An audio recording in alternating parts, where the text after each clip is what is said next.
ይህ ህንዳዊ ሙስሊም ልጅ አላህ በሚለው ስም ምን እንደሳለ ተመልከቱ። አላህ በሚለው ስም ውስጥ ምን አይነት ሚስጥር እንደተደበቀም ተመልከቱ። ይህንን ቪዲዮ የምታዩ ሙስሊሞች እስከ መጨረሻው ተመልከቱት። እናንተም እንድታውቁት አላህ በሚለው ስም ውስጥ እንደዚህ አይነት ሚስጥር እንደተደበቀ እናንተም ራሳችሁ ታረጋግጣላችሁ። እስከ ዛሬ ድረስ አለማወቃችሁ። ተመልከቱት ልጁን፣ አሳሳሉን የፈለጋችሁትን ያክል ብታደንቁት ያንሰዋል።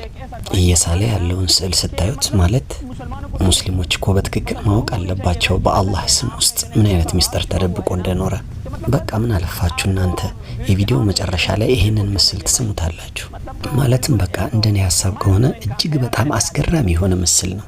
አሁን ደግሞ ተመልከቱ አሊፍ ላይ ምን እየሳለ እንደሆነ። መጀመሪያውን አይታችኋል። አሁን ሁለተኛውን ምስል ካያችሁ ደግሞ ይሄ ልጅ እውነትም ለአድናቆት እጅግ በጣም ብቁ እንደሆነ ታረጋግጣላችሁ። ተመልከቱት እስቲ። እና ሙስሊም የሆናችሁ ጠቅላላ ለሁሉም ሙስሊሞች ሼር አድርጉላቸው፣ እያንዳንዱ ሰው ይሄ ቪዲዮ እንዲደርሰው። እናም ኮሜንትም እንዲያደርጉ አላሁ አክበር እያሉ ኮሜንት እንዲያደርጉ እንዲያስገድዳቸው። ማሻአላህ ተመልከቱ። የቪዲዮ መጨረሻ ድረስ ተመልከቱ። እውነት በትክክል በጣም ነው የምትገረሙት እናንተ። ተመልከቱ። ይሄው አሁን ተመልከቱ፣ ወደ መጨረሻው ደርሰናል። ተመልከቱ። እንደኔ ሐሳብ ከሆነ ስጁድ እያደረገ ያለ ሰው መሰለኝ፣ ኢማም ሳይሆን አይቀርም።